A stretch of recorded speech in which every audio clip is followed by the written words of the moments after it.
Vous êtes sur RTL. Avec Alba Ventura. Yves Calvi. RTL Matin. Bonjour professeur Claire Mounier-Veillé. Bonjour. Vous êtes cardiologue, chef du service de cardiologie au CHU de Lille et vous avez créé l'association Agir pour le cœur des femmes. Ce jeudi 28 mai, c'est la journée mondiale d'action pour la santé des femmes. Et en cette année 2020, vous dites faire face à une bombe à retardement. C'est en lien direct avec l'épidémie de coronavirus où cela résulte du fait qu'on a mis notre santé entre parenthèses pendant cette crise. Dites-nous. Alors effectivement, aujourd'hui c'est la journée internationale de la santé des femmes et les maladies cardiovasculaires, c'est la première cause de mortalité chez les femmes. On n'en a pas encore conscience. C'est 15 000 morts par jour dans le monde et 200 morts par jour en France pour des femmes. 200 Françaises meurent d'un problème cardiaque quotidiennement dans notre pays. Et on est complètement dans le déni. Et à cela, on a une explication. Il y a 5 facteurs de risque majeurs, dont un important, le stress, effectivement, le stress notamment du déconfinement, le tabac, on en a parlé également, la sédentarité. Et puis vous avez pour les femmes tout ce qui est précarité et puis la contraception estroprogestative pour les femmes un petit peu plus jeunes.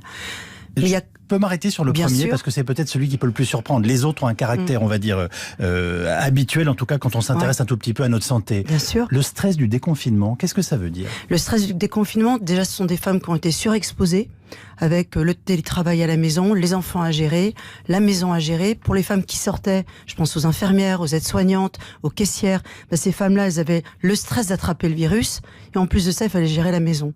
Et déjà, nous les femmes, ces facteurs de risque-là, dont le stress, nos coronaires sont extrêmement sensibles à cet effet du stress. Puis maintenant, il y a le stress du déconfinement, effectivement. C'est une spécificité féminine? Oui, nos artères coronaires sont très sensibles au stress et aux autres facteurs de risque classiques qu'on connaît bien et ça va venir contrebalancer ces oestrogènes naturels. Et j'ai bien compris que vous venez de nous dire en fait que cette période de confinement, les femmes en ont fait encore 4 fois plus que d'habitude. Enfin, je vais rapidement, mais oui, on s'est compris elles ont eu vraiment un surstress avec des conséquences cardiaques, des troubles du rythme, un peu plus infarctus, mais n'allez pas non plus à l'hôpital ni en consultation.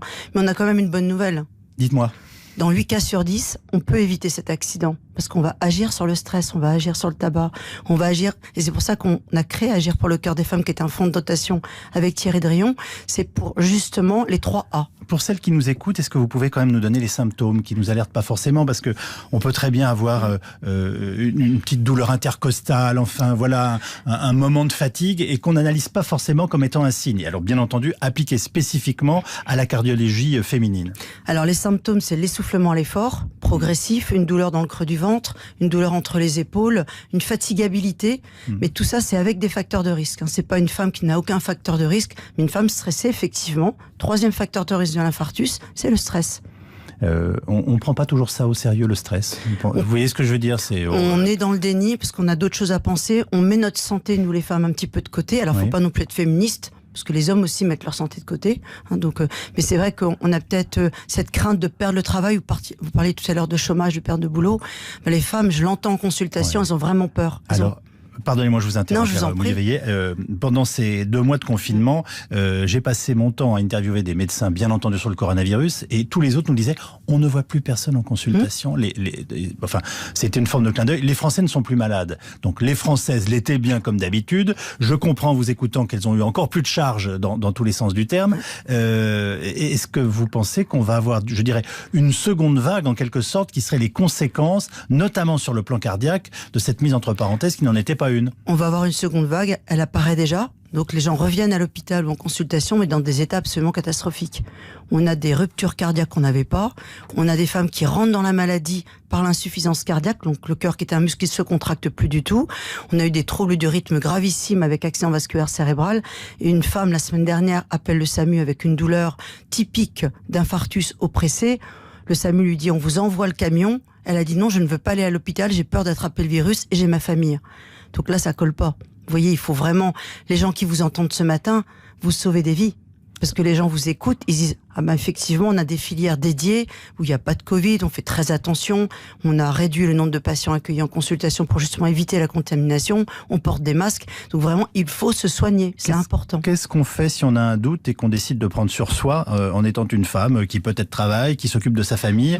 On appelle son généraliste, on appelle aujourd'hui le SAMU, enfin voilà. Alors, quelles sont, je dirais, les bonnes consignes, on va dire de bon sens, à mener dans les jours qui viennent? Alors, des symptômes nouveaux, brutaux, intenses, qui durent, on appelle le 15. On est là pour ça. On a des médecins régulateurs tout le temps.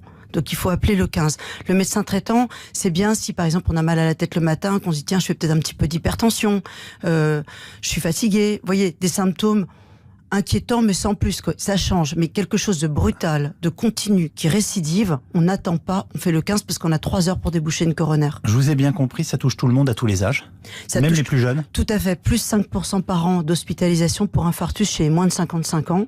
Et aujourd'hui, on a beaucoup plus de femmes entre 30 et 40 ans. Et là, vous avez stress, tabac, contraception orale. C'est pour ça qu'on a cette, agir pour le cœur des femmes est là pour ça. C'est les 3 A. Alerter, anticiper, agir. Donc c'est les 3 A du cœur et ça va sauver des vies, on en est sûr. Alerter, anticiper, agir. Le message est passé. Merci infiniment, je vous en prie. Professeur Merci Claire beaucoup. Mounier-Veillé. Vous êtes cardiologue, chef du service de cardiologie au CHU de Lille. Prenez soin de vos cœurs, nous en avons besoin. Et vous aussi. Je vous donne rendez-vous, moi, tout à l'heure avec Michel Simels, juste après le journal de 8h. Michel qui s'intéressera à votre vue, car là aussi, on a laissé de côté nos yeux pendant ce confinement. Je vois que vous êtes d'accord. Merci infiniment, bonne journée. Merci beaucoup pour votre invitation. Yves Calvi, RTL Matin. Pour tout comprendre de l'actualité. Vous êtes parfaitement